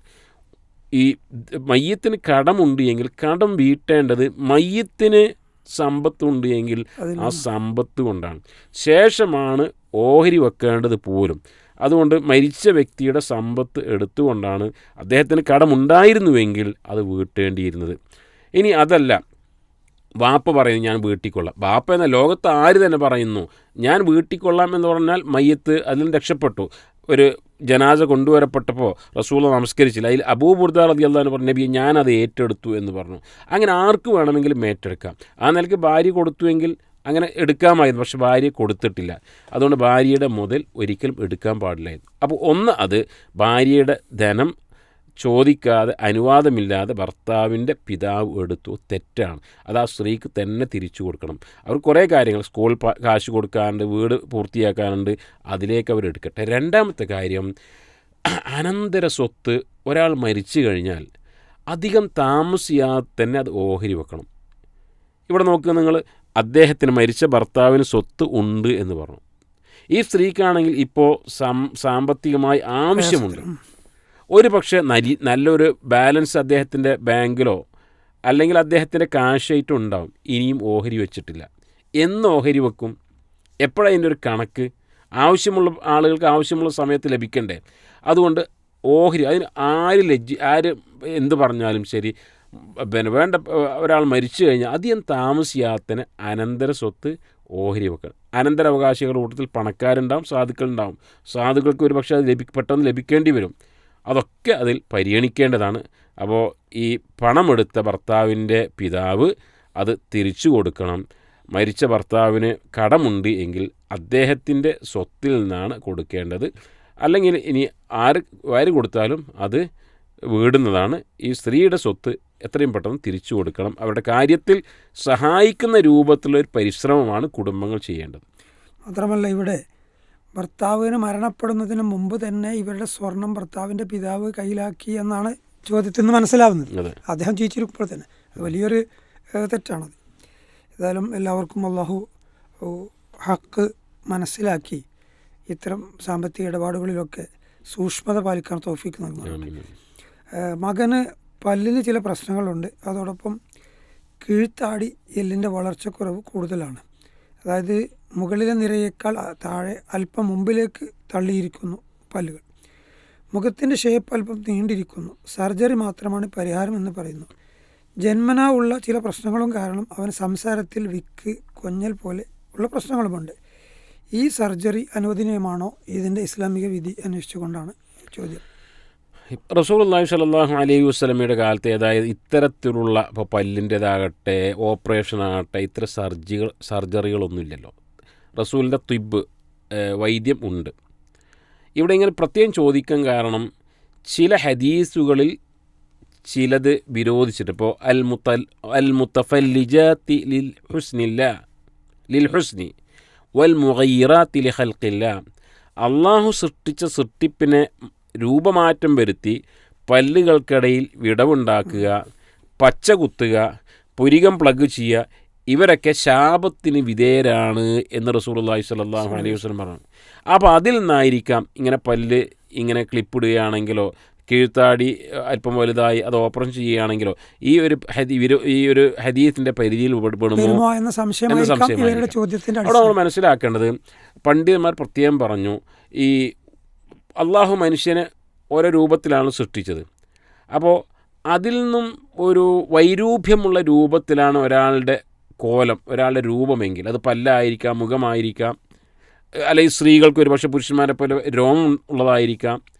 ഇങ്ങനെയൊക്കെയുള്ള വേളയിൽ അതിൻ്റെ പഴയ അവസ്ഥയിലേക്ക് എന്ന് പറഞ്ഞാൽ ഒരു മനുഷ്യൻ അയാളുടെ മുഖം എങ്ങനെയാണോ, ഇപ്പോൾ പൊതുവെ മനുഷ്യരുടെ പല്ല് എങ്ങനെയാണോ ആ ഒരു യഥാർത്ഥ പ്രകൃതിയിലേക്ക് അവസ്ഥയിലേക്ക് മടക്കുവാൻ വേണ്ടി ഓപ്പറേഷൻ ചെയ്യുന്നതിന് കുഴപ്പമില്ല എന്നാണ്. ഇപ്പോൾ അർഫജ എന്ന് പറയുന്ന ഒരു സഹാബി, അദ്ദേഹത്തിൻ്റെ കിലാബ് യുദ്ധത്തിൽ അദ്ദേഹത്തിൻ്റെ മൂക്ക് നഷ്ടപ്പെട്ടപ്പോൾ നബി സല്ലല്ലാഹു അലൈഹി വസല്ലം അദ്ദേഹത്തോട് മൂക്ക് അന്നത്തെ സമ്പ്രദായം അനുസരിച്ച് വെള്ളിയുടെ മൂക്ക് വെക്കാൻ വേണ്ടി പറഞ്ഞു. പക്ഷേ വെള്ളിയുടെ മൂക്ക് ഒരു ദുർഗന്ധമൊക്കെ ഉണ്ടായപ്പോൾ മാറ്റി സ്വർണത്തിൻ്റേത് വെക്കാൻ പറഞ്ഞു എന്ന് കാണാൻ സാധിക്കും. അന്നത്തെ ഒരു പക്ഷേ രീതി അതായിരിക്കാം. ഇന്ന് ഇതേപോലെ തന്നെ പല്ല് ക്ലിപ്പിടുക ഒരു യഥാർത്ഥ രൂപത്തിൽ ചെയ്യുവാൻ വേണ്ടി, അല്ലെങ്കിൽ ഇതേപോലെ കീഴ്ത്താടി അത് വല്ലാതെ വളർന്നു വിരൂപമായിട്ടുണ്ട് എങ്കിൽ ആ വിരൂപത മാറ്റാൻ വേണ്ടി ഓപ്പറേഷൻ നടത്തുന്നതിന് കുഴപ്പമില്ല. പക്ഷേ അതൊരിക്കലും ഭംഗിക്ക് വേണ്ടിയായത് ഒരു കുഴപ്പമൊന്നുമില്ല. പക്ഷേ കളറ് കറുപ്പാണ് എന്ന് വിചാരിക്കുക. അപ്പം ഞാൻ ആ പ്ലാസ്റ്റിക് സർജറി നടത്തി അത് വെളുപ്പാക്കി തീർക്കുക. അല്ലെങ്കിൽ പല്ലിന് പ്രത്യേകിച്ച് കുഴപ്പമൊന്നുമില്ല സാധാ രൂപത്തിന്, പക്ഷെ ഒന്നുകൂടെ ഭംഗി കൂട്ടുക, അല്ലെങ്കിൽ പുരികം ഒന്ന് അങ്ങനെ ആക്കുക. ഇങ്ങനെയുള്ള ഈ ഭംഗിക്ക് വേണ്ടി ചെയ്യുന്നതൊക്കെ വിരോധിക്കപ്പെട്ടതും എന്നാൽ വൈരൂപ്യം മാറ്റുവാൻ വേണ്ടിയുള്ള ഇത്തരം ഓപ്പറേഷൻ സർജറികൾ അനുവദിക്കപ്പെട്ടതും ആണ് എന്നാണ് ആ വിഷയത്തിൽ നമുക്ക് മനസ്സിലാക്കുവാൻ സാധിക്കുക. അല്ലാഹു തആല ആലം. ജസാക്കല്ലാഹു ഖൈർ. മദ്രസ കെട്ടിട നിർമ്മാണവുമായി ബന്ധപ്പെട്ട് ഇതിൻ്റെ ഉദ്ഘാടന പരിപാടിയിൽ നേത്രനിരയിലുള്ള ആളുകൾ ഒരേ കുറ്റിയിൽ വ്യത്യസ്തമായ ആളുകൾ അടിക്കുന്ന ഒരു പ്രവണത പലപ്പോഴും കണ്ടുവരുന്നു. ഇതിൻ്റെ ഇസ്ലാമിക മാനം അന്വേഷിച്ചുകൊണ്ടാണ് ഒരു ശ്രോതാവ് എഴുതിയിരിക്കുന്നത്. അതിപ്പോൾ മദ്രസ പള്ളി എന്നല്ല, എല്ലാ വീടുകളിലും കുറ്റിയടിക്കൽ എന്നാണ് പറയാം. ആ കുറ്റി തന്നെ പലരും പോയി അടിക്കും. അതെ, അത് ഞാൻ മനസ്സിലാക്കിയെടുത്തോളം അല്ലെങ്കിൽ അല്ലാഹു ആലം അതിന് ഒരു ദീനിയായ നിലക്കല്ല, ഒരു ഇബാദത്ത് എന്നുള്ള നിലക്കോ ദീൻ എന്നുള്ള നിലക്കോ. ഇപ്പോൾ നബി സല്ലല്ലാഹു അലൈഹി വസല്ലം പള്ളി കുറ്റി അടിച്ചിട്ടുണ്ടോ? റസൂലിൻ്റെ ഭാര്യമാർക്ക് ഹുജറാത്തുകൾ കുറ്റി അടിച്ചു. അപ്പോൾ ഒരു ദീൻ എന്നുള്ളത് അത് നാട്ടിലൊരു സമ്പ്രദായമാണ് എന്ന് പറഞ്ഞാൽ ഒരു പക്ഷേ അതിലിപ്പോൾ ഉപ്പ പോയി ഒന്നടിക്കും, ഉമ്മ പോയി ഒന്നടിക്കും, വലിയ ജ്യേഷ്ഠം ഒന്നടിക്കും. അപ്പോൾ എല്ലാവരും അതിൽ പങ്കാളി, എല്ലാവർക്കും സംതൃപ്തി കിട്ടി എന്ന രൂപത്തിൽ തൃപ്തിപ്പെടുത്തുക എന്ന അർത്ഥത്തിലുള്ള ഒരു നാട്ടിലെ സമ്പ്രദായമാണ് എങ്കിൽ കുഴപ്പമില്ല. എന്നാൽ അതിൻ്റെ പിന്നിൽ എന്തെങ്കിലും ഒരു പക്ഷെ പറയാൻ കഴിയില്ല, നമുക്കറിയില്ല. ഇതിൻ്റെ പിന്നിലൊക്കെ എന്തെങ്കിലും വല്ല അന്ധവിശ്വാസമുണ്ട് എങ്കിൽ ചിലപ്പോൾ ഇന്ന ആൾ കുറ്റി അടിച്ചാൽ അതിൽ പ്രത്യേകിച്ച് ഹൈറും അതെ, ഇന്ന ആൾ തറക്കല്ലിട്ട് കഴിഞ്ഞാൽ പ്രത്യേകതയുണ്ട്, അങ്ങനെയൊക്കെ ചില ആ രൂപത്തിലാണെങ്കിൽ ഒരിക്കലും പാടില്ലാത്തതാണ്. അതല്ല നാട്ടിലൊരു എല്ലാവരും ഇതിൽ പങ്കാളികളായി എന്നൊരു സന്തോഷത്തിന് വേണ്ടി എല്ലാവരും പോയി ഒന്ന് കുറ്റിയിൽ മേടുന്നു എങ്കിലും തെറ്റ് എന്ന് പറഞ്ഞുകൂടാ. ഒരു സഹോദരിയെ വിവാഹം കഴിഞ്ഞത് മുതൽ ഭർത്തൃ വീട്ടുകാർ മാനസികമായി പീഡിപ്പിക്കുന്നു. ഭർത്താവ് ആദ്യം അവൾക്ക് സപ്പോർട്ടായിരുന്നു, എന്നാൽ ഇപ്പോൾ അവരുടെ പക്ഷത്താണ്. പ്രസവം കഴിഞ്ഞു ഹോസ്പിറ്റൽ കിടക്കുമ്പോൾ പോലും അടിക്കാൻ പോയി തടുത്തു നിർത്തിയതാണ്. അതിനുശേഷം മോശമായി കുറേ ഇല്ലാത്തത് ഉണ്ടാക്കി പറഞ്ഞ് ഉപദ്രവിക്കുന്നു. ഇപ്പോൾ കുട്ടിക്ക് 2 വയസ്സായി. ഇതുവരെ ചിലവിനൊന്നും തന്നിട്ടില്ല.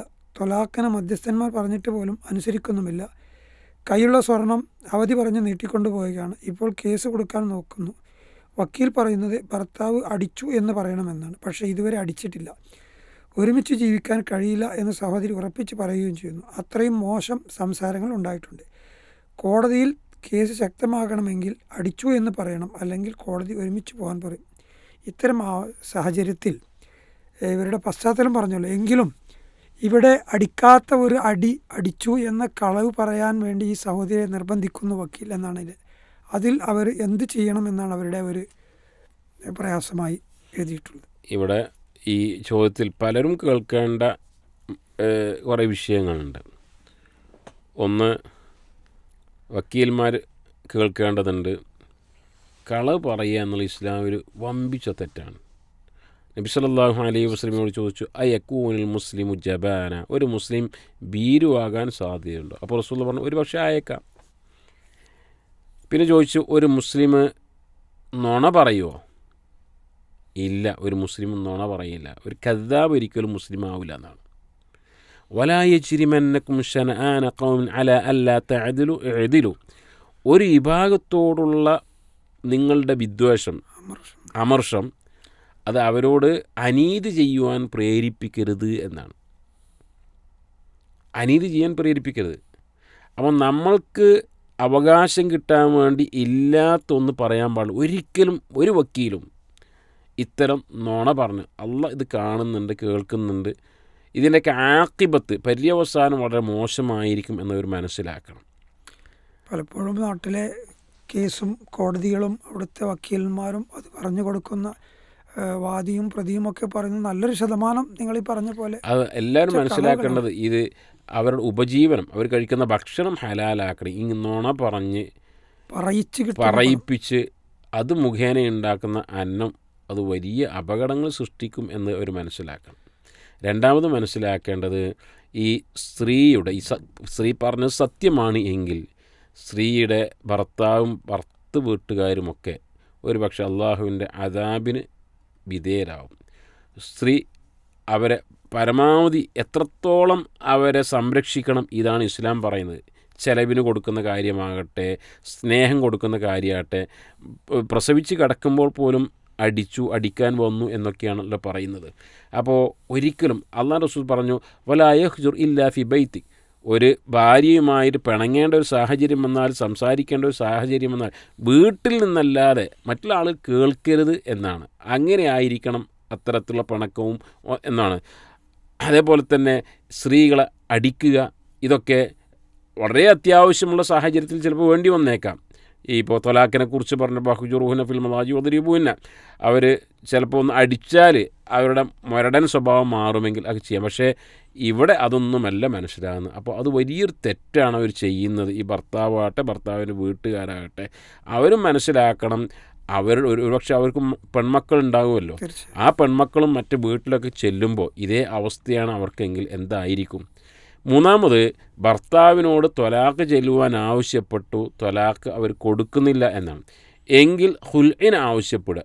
നിങ്ങൾ തന്ന മഹർ ഞാൻ തിരിച്ചു തരാം, എന്ത് ചെയ്യണം, എൻ്റെ ത്വലാഖ് തരണം, എന്നെ ഹുൽഇ ചെയ്യണം എന്നാവശ്യപ്പെടുക. അതോടൊപ്പം അവർ ചെയ്യുന്ന എടുത്ത ഈ സ്ത്രീയുടേതായ ധനമാകട്ടെ, സ്വർണ്ണമാകട്ടെ, പറയുന്നുണ്ട്, അതൊക്കെ തിരിച്ചു കൊടുക്കണം. ഇതിനൊന്നും അവർ തയ്യാറല്ല എങ്കിൽ നമ്മുടെ നാട്ടിലെ സമ്പ്രദായം അനുസരിച്ച് ഏത് പള്ളിയിൽ നിന്നാണ് ഇത്തരം കല്യാണം നടന്നത് അവരുമായി ബന്ധപ്പെട്ട് ആ വിഷയം മസ്ലഹത്തിൽ തീർക്കണം. ഒരിക്കലും ഇതിനു വേണ്ടി കളവ് പറയരുത്. ഖുർആൻ പറഞ്ഞല്ലോ, വമൻ യത്തഖില്ലാഹ യജ്അൽ ലഹു മഖ്റജ വയർസുഖുഹു മിൻ ഹൈസു ലാ യഹ്തസിബ്. മുത്തഖിയായി സൂക്ഷ്മത പാലി ജീവിക്കുകയാണെങ്കിൽ അള്ളൊരു പോംവഴി ഉണ്ടാക്കി തരുമെന്നാണ്. അവന് വിചാരിക്കാത്ത രൂപത്തിലുള്ള ഉപജീവനം നൽകുന്നത്. അതിൽ തവക്കുൽ, ഈ ആയത്തിൽ തവക്കുലാക്കി മുന്നോട്ട് പോവുക. മഹല്ല് അല്ലെങ്കിൽ ജമാഅത്തുമായി ബന്ധപ്പെട്ട് ഈ പ്രശ്നം രമ്യമായി പരിഹരിക്കുന്ന നാട്ടിലുള്ള കാരണന്മാരൊക്കെ ഉൾപ്പെടുത്തുകയാണ് ചെയ്യേണ്ടത്. ഒരു കാരണവശാലും കളവ് പറഞ്ഞുകൊണ്ട് ഇത്രയൊക്കെ ഉപദ്രവിച്ച ഭർത്താവാണെങ്കിൽ പോലും കളവ് പറഞ്ഞാൽ അത് ഇവരുടെ പരലോകത്തെ ബാധിക്കും എന്ന തരത്തിൽ ശക്തമായി പിടിച്ചു നിൽക്കുകയും അള്ളാഹു അവർക്ക് അതുകൊണ്ട് തന്നെ ഒരു യജ്അൽ ലഹു മഖ്റജ എന്ന് പറഞ്ഞ രൂപത്തിൽ അള്ളാഹു നാം കാണാത്ത തരത്തിലുള്ളൊരു തുറവി അവർക്ക് പ്രതീക്ഷിക്കാം. ആ തരത്തിൽ അള്ളാഹു അവർക്ക് നൽകുമാറാവട്ടെ. ചോദ്യകർത്താവ് പറയുന്നത്, ഞാൻ ഫാർമസിയിലാണ് ജോലി ചെയ്യുന്നത്. എനിക്ക് പലപ്പോഴും ഗർഭനിരോധന ഗുളികകൾ വിൽക്കേണ്ടി വരുന്നു. ഇസ്ലാമിൽ ഗർഭനിരോധനം പാടില്ലല്ലോ. അപ്പോൾ ഇത് വിറ്റ് കിട്ടുന്ന പണം ഹറാമാകുമോ എന്നൊക്കെയാണ് അദ്ദേഹത്തിൻ്റെ സംശയം. അതിൽ ഒന്ന് പറഞ്ഞു, ഇസ്ലാമിൽ ഗർഭനിരോധനം അത് പാടില്ലല്ലോ എന്നാണ്. അങ്ങനെയല്ല, മറിച്ച് നബി സല്ലല്ലാഹു അലൈഹി വസല്ലമ പറഞ്ഞത് ഫഇന്നി മുകാഥിറും ബിക്കുമുൽ ഉമം തസവ്വജു അൽ വലൂദ് അൽ വദൂദ്, സ്നേഹനിധിയായ കൂടുതൽ പ്രസവിക്കുവാൻ സാധ്യതയുള്ള സ്ത്രീകളെ നിങ്ങൾ കല്യാണം കഴിക്കണം എന്ന് പറഞ്ഞാൽ ഉമ്മത്ത് ധാരാളമാകുവാൻ ഞാൻ ഇഷ്ടപ്പെടുന്നു എന്നാണ് നബി സല്ലല്ലാഹു അലൈഹി വസല്ലം പറയുന്നത്. അതുകൊണ്ട് തന്നെ ധാരാളം ജനങ്ങൾ എന്ന് പറഞ്ഞാൽ മാതൃകായോഗ്യരായ സ്വാലിഹീങ്ങളായ വീട്ടുകാർക്കും കുടുംബത്തിനും രാജ്യത്തിനുമൊക്കെ ഉപകാരം ചെയ്യുന്ന ധാരാളം ആളുകൾ ഉണ്ടാകണം എന്നതാണ്. ഇപ്പോൾ ചൈനയിലാട്ടെ ജപ്പാനിലാട്ടെ അവർ അനുഭവിക്കുന്ന ഏറ്റവും വലിയ പ്രശ്നം എന്താണ്? യുവതലമുറയില്ല എന്ന് പറഞ്ഞാൽ ഏറ്റവും വലിയ ഒരു രാജ്യത്തിൻ്റെ സമ്പത്താണ് അവിടുത്തെ ജനങ്ങൾ. അപ്പോൾ ആളുകൾ വേണം. ഇതാണ് നബി സല്ലല്ലാഹു അലൈഹി വസല്ലം അവിടെ പറഞ്ഞത്. അപ്പോൾ ഇതാണ് അടിസ്ഥാനം. ഏത്? ധാരാളം ആളുകൾ ഉണ്ടാകുന്നതാണ്. എന്നാൽ ഒരു സ്ത്രീയെ സംബന്ധിച്ചിടത്തോളം അവർക്ക് ഇനിയും പ്രസവിക്കുവാൻ പ്രയാസമാണ് എന്ന് അവർക്ക് ബോധ്യപ്പെട്ടു, അല്ലെങ്കിൽ നല്ല സത്യസന്ധരായ ഡോക്ടർമാർ പറഞ്ഞു അത് ഇനി പ്രസവിക്കരുത് എന്ന് പറഞ്ഞു. ഇനി അതുമല്ല, ഭാര്യയും ഭർത്താവും തീരുമാനിച്ചു കുഞ്ഞിന് കുറച്ചു കാലം മുലകൂടി പ്രായം കഴിയുന്നത് വരെ താൽക്കാലികമായി ഒരു ഗർഭനിരോധന മാർഗം അവർ സ്വീകരിച്ചു. ആ മാർഗം സ്വീകരിച്ചതുകൊണ്ട് ഭാര്യയ്ക്ക് പ്രത്യേകിച്ച് ശാരീരികമായ മെഡിക്കൽ പ്രശ്നങ്ങളൊന്നുമില്ല എങ്കിൽ ആ മാർഗം സ്വീകരിക്കാം. അപ്പോൾ ഒറ്റയടിക്ക് പിന്നെ ഹറാമാണ് എന്ന് പറഞ്ഞുകൂടാ എന്നാണ് സൂചിപ്പിക്കുക. അപ്പോൾ സ്വാഭാവികമായ ചില സാഹചര്യങ്ങളിൽ അത് അനുവദനീയമാണ്. അതെ. അപ്പോൾ സ്വാഭാവികമായിട്ടും ഇത്തരം കാര്യങ്ങളൊക്കെ മെഡിക്കൽ ഷോപ്പിൽ നിന്നാണല്ലോ കിട്ടുക. ഒരു മെഡിക്കൽ ഷോപ്പുകാരൻ വരുന്ന ആളുകളോടൊക്കെ ഇതെന്തിനാണ്, നിങ്ങൾ ഭർത്താവാണോ ഭാര്യയാണോ എന്ന് ചോദിക്കലൊന്നും ഒരു ശരിയായ നിലപാടല്ല. നബി സല്ലല്ലാഹു അലൈഹി വസല്ലം പറഞ്ഞ മുസ്ലിമീങ്ങൾ തമ്മിൽ പരസ്പരം പോരാടുന്ന സമയത്ത് പിന്നെ ആയുധം വിൽക്കുക എന്നുള്ള ഹറാമാണ് എന്ന് പറഞ്ഞാൽ നമുക്ക് ഉറപ്പാണ് ഇത് തെറ്റിലേക്കാണ് പോകുന്നത് എന്ന് ഉറപ്പുള്ള ഒരു സാഹചര്യമാണ്. ഇത് അവിടെ ഇല്ല, അല്ലെങ്കിൽ പിന്നെ ആ രൂപത്തിലുള്ള മറുപടി കൊടുക്കുക. അതല്ലാത്ത ആളുകൾ വരുമ്പോൾ നമ്മൾ ഓരോരുത്തരും ഇങ്ങനെ ചുഴിഞ്ഞ അന്വേഷിക്കേണ്ട ആവശ്യമില്ല. തജസ്സുസ് പാടില്ല എന്നാണല്ലോ ഇസ്ലാം പറയുന്നത്. ബർത്ത്ഡേ ആഘോഷിക്കാൻ നമുക്ക് പാടില്ലല്ലോ, പക്ഷേ എൻ്റെ ഭർത്താവിൻ്റെ വീട്ടിൽ അത് ആഘോഷിക്കുന്ന പ്രതീതിയാണ് ഉള്ളത്. എൻ്റെ കുട്ടികളുടെ ബർത്ത്ഡേ അടുത്ത മാസമാണ്. ഓരോ ദിവസം ചെല്ലും തോറും എനിക്ക് ഭയം കൂടിക്കൂടി വരികയാണ്. എന്തെങ്കിലും പറഞ്ഞു പോയാൽ പിന്നെ അത് വലിയ വിഷയമായി മാറും.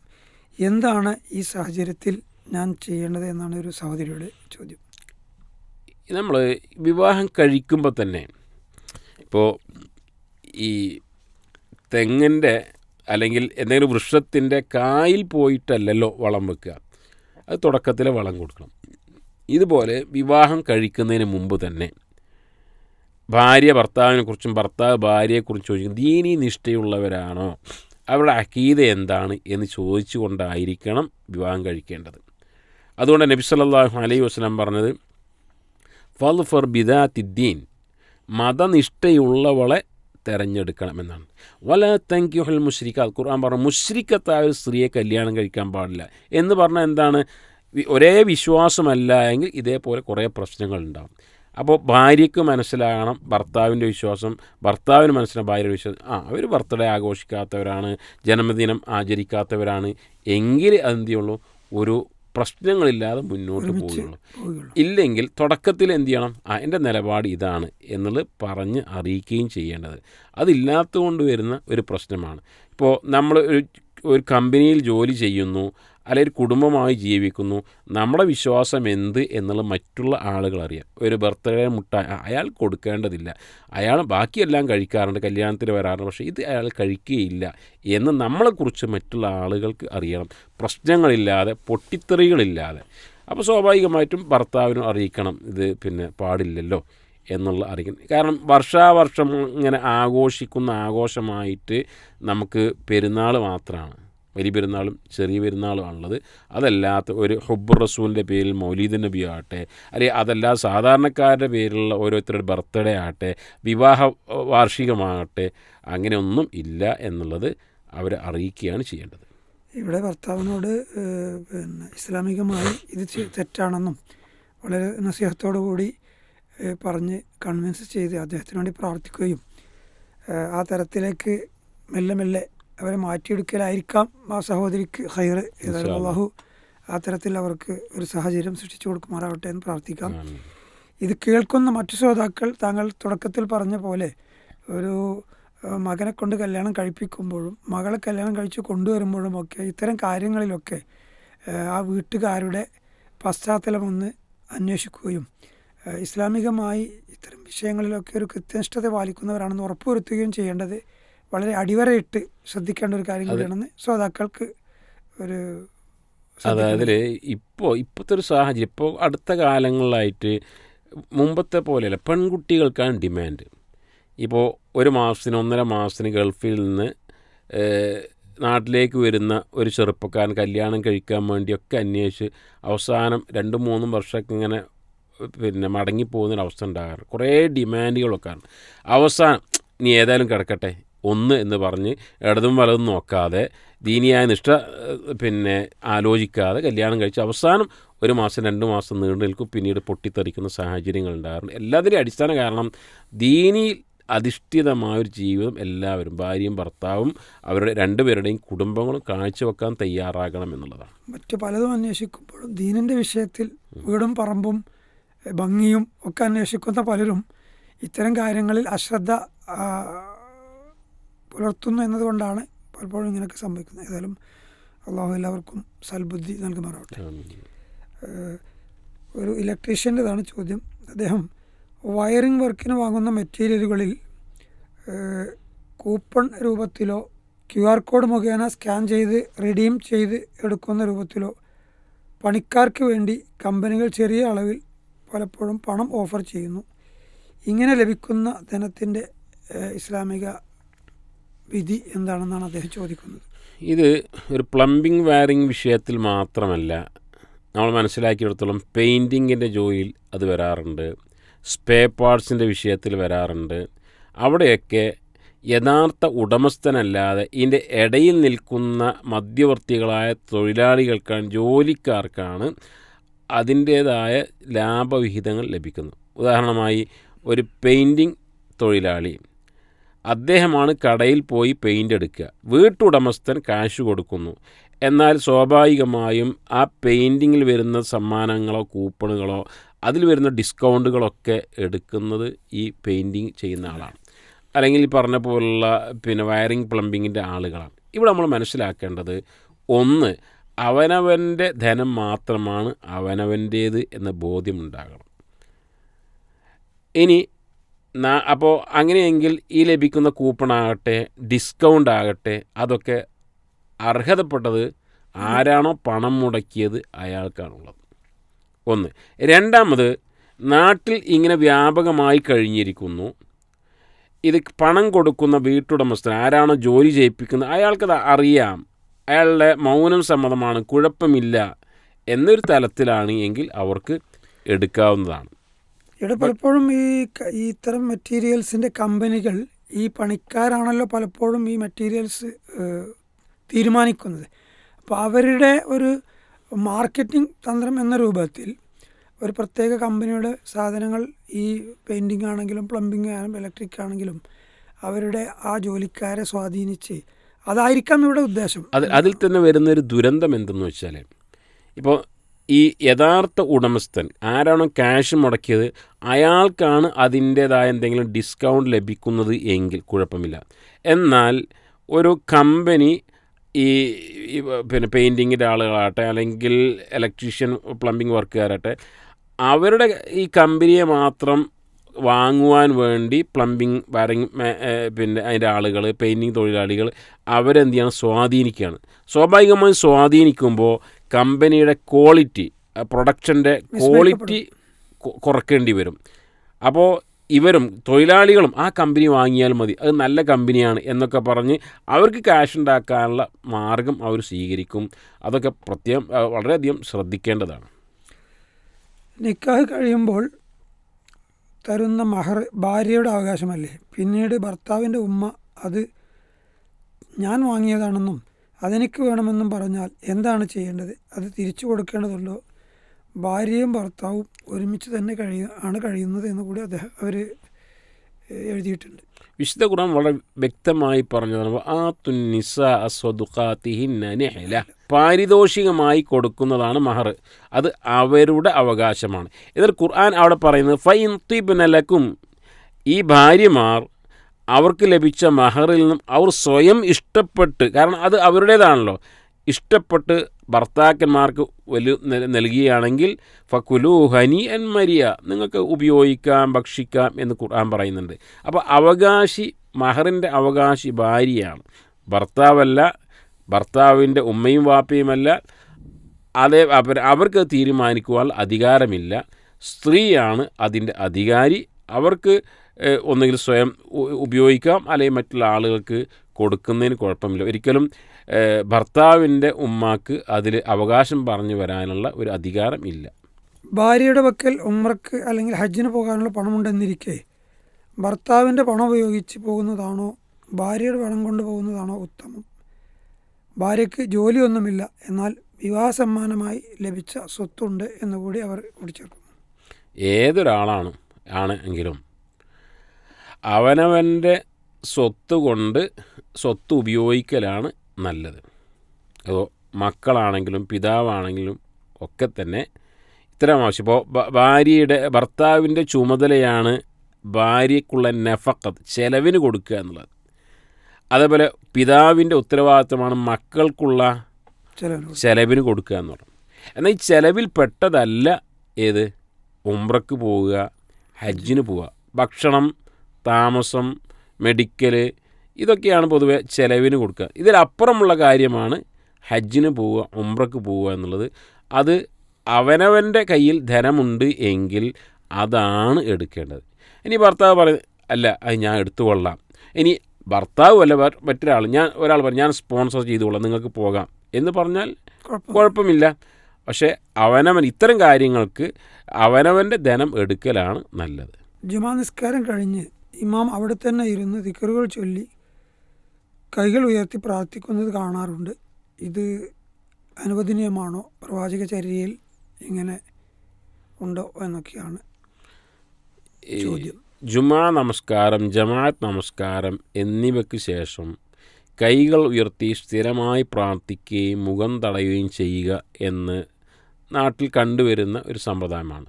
അതിലൊന്ന് ചെയ്യാറുള്ളത് കൂട്ടപ്രാർത്ഥനയാണ്. ഒരാൾ ഇമാമ് ദ്വാർക്കുന്നു, മറ്റുള്ള ആളുകൾ ആമീൻ പറയുന്നു. അതിനൊരിക്കലും യാതൊരുവിധ തെളിവും ഇല്ല. രണ്ടാമത് ഓരോരുത്തരും ഫർള് നമസ്കാരങ്ങൾക്ക് ശേഷം അല്ലെങ്കിൽ ജുമാക്ക് ശേഷം പ്രാർത്ഥിച്ച് മുഖം തടവുക എന്നതിന് വ്യക്തമായ സ്വഹീഹായ സ്വീകാര്യോഗ്യമായ ഹദീത്തുകൾ അതിനില്ല. അതുകൊണ്ട് ഏതൊരു സമയത്തും ദ്വാർന്നു കഴിഞ്ഞാൽ, പ്രാർത്ഥിച്ചു കഴിഞ്ഞാൽ മുഖം തടവേണ്ടതില്ല. മറ്റൊന്നുള്ളത് കൈ ഉയർത്തി നമസ്കാരങ്ങൾക്ക് ശേഷം കൈ ഉയർത്തി പ്രാർത്ഥിക്കുക എന്നതാണ്. ഈ വിഷയത്തിൽ ഷെയ്ഖ് മുഹമ്മദ് ബിൻ സ്വാലിഹ് അൽ ഉസൈമീൻ റഹ്മഹുല്ലാ, അതേപോലെ ഷെയ്ഖ് ഇബ്നു ബാസ് റഹ്മത്തുള്ളാഹി അലൈഹി, അതേപോലെ തന്നെ സൗദി അറേബ്യയിലെ പണ്ഡിത സഭയാവുന്ന ലജ്നത്ത് ദായിമ അൽ ഇഫ്താ, അവരൊക്കെ കൊടുത്ത കൃത്യമായ ഒരു വിലയിരുത്തലുണ്ട്. അവരുടേതായ ചില ഫത്വകളുണ്ട്. എന്ന് പറഞ്ഞാൽ നമസ്കാരത്തിന് കഴിഞ്ഞതിന് ശേഷം ചെയ്യേണ്ട കാര്യങ്ങൾ എന്തൊക്കെയാണ് എന്ന് നബി സല്ലല്ലാഹു അലൈഹി വസല്ലം പറഞ്ഞു തന്നിട്ടുണ്ട്. ഇപ്പോൾ ദുബുറസ്സലാത്ത്, നമസ്കാരത്തിൻ്റെ ദുബറിൽ അവസാന ഭാഗത്താണ് യഥാർത്ഥത്തിൽ പ്രാർത്ഥനകൾ ഉള്ളത്. അത്തഹിയാത്ത് കഴിഞ്ഞ് നബിയുടെ മേൽ സ്വലാത്ത് കഴിഞ്ഞ് പിന്നീട് എന്തു ചെയ്യാണ്? നിങ്ങൾ പ്രാർത്ഥനകൾ അധികരിപ്പിക്കുക. അതിൽ കൂടുതലായി പരിശ്രമിക്കുക എന്ന് നബി സല്ലല്ലാഹു അലൈഹി വസല്ലം പറഞ്ഞു. അതിൽ അല്ലാഹുമ്മ ഗ്ഫിർ മാ ഖദ്ദംതു വമാ അഖർതു എന്ന് തുടങ്ങുന്ന, അല്ലാഹുമ്മ ഇന്നി അഊദു ബിക മിൻ അദാബി ജഹന്നം മിൻ അദാബിൽ ഖബർ എന്ന് തുടങ്ങുന്ന പ്രാർത്ഥന, അല്ലാഹുമ്മ ഇന്നി ളലംതു നഫ്സി, അബൂബക്കർ സിദ്ദീഖ് റളിയല്ലാഹു അൻഹു നബിയോട് പറഞ്ഞു, നബി നിങ്ങൾ ഒരു പ്രാർത്ഥന പഠിപ്പിച്ചു നമസ്കാരം ചൊല്ലാൻ. അപ്പോൾ ഈ പ്രാർത്ഥന അല്ലാഹുമ്മ ഇന്നി ളലംതു നഫ്സി ളുൽമൻ കസീറ എന്ന് തുടങ്ങുന്ന തശഹൂദിൻ്റെ അവസാനത്തിൽ ചൊല്ലേണ്ട പ്രാർത്ഥന. ഇതാണ് നമസ്കാരത്തിലെ പ്രാർത്ഥന എന്ന് പറഞ്ഞാൽ. അത് ഇജാബത്തിന് കൂടുതൽ സാധ്യതയുള്ളതാണ് എന്നൊക്കെ ഇസ്ലാം പഠിപ്പിക്കുകയാണ്. ഇതല്ലാതെ നമസ്കാരം കഴിഞ്ഞതിന് ശേഷമുള്ളൊരു പ്രാർത്ഥനയെക്കുറിച്ച് നേരത്തെ പറഞ്ഞ ഷെയ്ഖ് ഉസൈമീൻ, ഇബ്നു ബാസ് പോലുള്ള പണ്ഡിതന്മാർ പറഞ്ഞതെന്ന് വെച്ചാൽ, നമസ്കാരം ശേഷം നബി അസ്തഗ്ഫിറുല്ലാ എന്നും ചൊല്ലേണ്ട ദിക്റുകളാണ് പഠിപ്പിച്ചതെന്നുള്ളത്. ആ ദിക്റുകളാണ് നമ്മൾ ചൊല്ലേണ്ടത്. ഇപ്പോൾ പൊതുവെ പ്രാർത്ഥനയ്ക്ക് കൈ ഉയർത്തുക ഇത് പ്രാർത്ഥനയുടെ ആ ഒരു അദബിൽപ്പെട്ടതാണ്. ഒരാളിങ്ങനെ ഒന്ന് ദ്വാരക്കട്ടെ എന്ന് പറഞ്ഞ് അങ്ങനെ ദ്വാർക്കുക, അതിൽ അദബിൽപ്പെട്ടാണ് കൈ ഉയർത്തുക എന്നുള്ളത്. അതേപോലെ തന്നെ നബി സല്ലല്ലാഹു അലൈഹി വസല്ലം എവിടെയെല്ലാം പ്രാർത്ഥന കൈ ഉയർത്തിയിട്ടില്ലയോ അവിടെയും ഉയർത്താതിരിക്കുക എന്നതും സുന്നത്തിൽപ്പെട്ടതാണ്. ജുമാ നമസ്കാരത്തിൽ നബി സല്ലല്ലാഹു അലൈഹി വസല്ലം മിമ്പറിൽ നിൽക്കെ നബി കൈ ഉയർത്തിയിട്ടില്ല. ആകെ പ്രാർത്ഥിച്ചപ്പോൾ കൈ ഉയർത്തിയത് മഴയ്ക്ക് വേണ്ടിയുള്ള വേളയിലാണ്. അപ്പോൾ മഴയ്ക്ക് വേണ്ടി മിമ്പറിൽ വെച്ച് പ്രാർത്ഥിക്കുന്നു, കൈ ഉയർത്താം. എന്നാൽ അതല്ലാ സമയത്ത് ജുമാക്ക് ആണെങ്കിലും ശരി കൈ ഉയർത്താതെ ആമീൻ പറയുകയാണ് മഅ്മൂം ചെയ്യേണ്ടത്. അതുകൊണ്ടാണ് ബിശ്ർ ഇബ്നു മർവാൻ മിമ്പറിൽ വെച്ച് കൈ ഉയർത്തിയപ്പോൾ കൂടെ ജീവിച്ച സഹായിമാർ ആ കൈകൾ നബി സഹാബിമാർ അത് എതിർത്തത്. ഇങ്ങനെ കൈ ഉയർത്തി പ്രാർത്ഥിച്ചപ്പോൾ മിമ്പറിൽ വെച്ച് കൈ ഉയർത്തിയപ്പോൾ അതിനെ എതിർത്തത് സഹാബിമാർ. അതുകൊണ്ട് തന്നെ കൈ ഉയർത്തി പ്രാർത്ഥിക്കുക എന്നൊരു സ്ഥിരമായ സമ്പ്രദായം ആക്കിക്കൂടാ എന്നുള്ളതാണ്. നമസ്കാരങ്ങൾക്ക് ശേഷം ദിക്റുകൾ ചൊല്ലുക, ഇതാണ് ചെയ്യേണ്ടത്. അതേപോലെ ഇസ്തിഖാറ നമസ്കാരമാണെങ്കിൽ ഒരാൾ ഇസ്തിഖാറ എന്ത് ഖൈർ ചെയ്ത് എന്ന് തിരഞ്ഞെടുക്കാൻ വേണ്ടിയുള്ള ഒരു നമസ്കാരം നമസ്കരിച്ചു എങ്കിൽ ആ നമസ്കാരം ശേഷം ദുആർക്കുക. അല്ലാത്ത സമയങ്ങളിൽ നമ്മൾ ദിക്റുകൾ ചൊല്ലുകയാണ്. എന്നാൽ ഒരാൾ എപ്പോഴെങ്കിലും ഒന്ന് പ്രാർത്ഥിക്കുന്നു, ദുആർക്കുന്നു എങ്കിൽ അത് കുഴപ്പമില്ല. അതൊരു സ്ഥിരം ചര്യയാക്കിക്കൂടാ എന്നാണ് അവരുടെ ഫത്വകളിൽ നിന്ന് മനസ്സിലാക്കുവാൻ സാധിക്കുന്നത്. പണി പൂർത്തിയാക്കാത്ത ക്വാർട്ടേഴ്സിന് അവിടെ താമസിക്കാൻ ഉദ്ദേശിക്കുന്ന വാടകക്കാർ പണി പൂർത്തിയാക്കാൻ വേണ്ടി 5 ലക്ഷം രൂപ വീതം ക്വാർട്ടേഴ്സിൻ്റെ ഉടമസ്ഥന് നൽകി സഹായിക്കുന്നു. 1 വർഷത്തേക്ക് കരാർ എഴുതുന്നു. പൈസ തിരിച്ചു തരുമ്പോൾ ക്വാർട്ടേഴ്സ് ഒഴിഞ്ഞു കൊടുക്കുകയും പിന്നീട് ഓരോ മാസത്തിൻ്റെയും വാടക 2 കക്ഷികളും തീരുമാനിച്ച് മാസം മാസം വാങ്ങിക്കുന്ന രീതി ഇസ്ലാമികമാണോ എന്നാണ് ചോദ്യം. ആ ചോദ്യത്തിൽ നിന്നും അനുവദനീയമായൊരു മേഖലയുമുണ്ട്, അനുവദനീയമല്ലാത്ത മേഖലയുമുണ്ട്.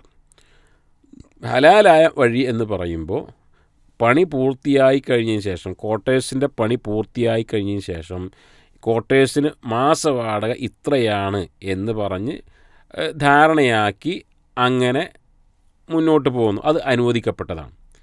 എന്നാൽ പണി പൂർത്തിയാകുന്നതിന് മുമ്പ് ഓരോരുത്തരും 5 ലക്ഷം രൂപ കൊടുക്കുന്നു. അതിന് പകരമായി 1 വർഷം ആ ക്വാർട്ടേഴ്സിൽ താമസിക്കുവാനുള്ള സൗകര്യം ചെയ്തു കൊടുക്കുന്നു. പിന്നീട് ക്യാഷ് തിരിച്ചു കൊടുക്കുമ്പോൾ അവർ ക്വാർട്ടേഴ്സ് ഒഴിയുന്നു എന്നത് അനുവദിക്കപ്പെട്ട കാര്യമല്ല. കാരണം അവർ കൊടുത്ത 5 ലക്ഷം കടമായി കൊടുത്തതാണ്. ഒരാൾ കടമായി കൊടുത്ത ഒരു ക്യാഷിന് തിരിച്ചു വാങ്ങുമ്പോൾ അത് ആ സംഖ്യ മാത്രമേ വാങ്ങാൻ പാടുള്ളൂ. അധികം വാങ്ങിയാൽ അത് പലിശയാണ്. എങ്കിൽ 5 ലക്ഷം രൂപയ്ക്ക് പകരമായി 1 വർഷം അവർ ക്വാർട്ടേഴ്സിൽ താമസിച്ചത് റിബ എന്ന കണക്കിലാണ് ഉൾപ്പെടുക. അത് പാടില്ലാത്തതാണ്. ആദ്യം പറഞ്ഞ മാസവാടക അത് അനുവദിക്കപ്പെട്ടതുമാണ്. പീസ് റേഡിയോ അൽ ഇജാബ സംശയ നിവാരണ പ്രോഗ്രാം ഇവിടെ അവസാനിക്കുകയാണ്. ഒരുപാട് വിഷയങ്ങളിൽ ഫീഡ്ബാക്ക് വഴി ശ്രോതാക്കൾ അയച്ച ചോദ്യങ്ങൾക്ക് ബഹുമാന്യനായ മുഹമ്മദ് സാദിഖ് മദീനി പ്രമാണബദ്ധമായി ഉത്തരങ്ങൾ നൽകി. അള്ളാഹു ഇതൊരു സൽക്രമമായി നമ്മിലും സ്വീകരിക്കുമാറാവട്ടെ. നമുക്ക് അനുവദിച്ച സമയം ഇവിടെ അവസാനിക്കുകയാണ്. വീണ്ടും അടുത്ത ശനിയാഴ്ച ഇതേ സമയം കണ്ടുമുട്ടാം എന്ന് വാഗ്ദാനം നൽകിക്കൊണ്ട് ഈ പ്രോഗ്രാം ഇൻഷാ അല്ലാഹ് ഈ പ്രോഗ്രാം ഇവിടെ അവസാനിച്ചതായി അറിയിക്കുന്നു. സുബ്ഹാനക്കല്ലാഹുമ്മ ബിഹംദിക അഷ്ഹദു അല്ലാ ഇലാഹ ഇല്ല അൻത അസ്തഗ്ഫിറുക വഅതൂബു ഇലൈക്. അസ്സലാമു അലൈക്കും വറഹ്മത്തുള്ളാഹി.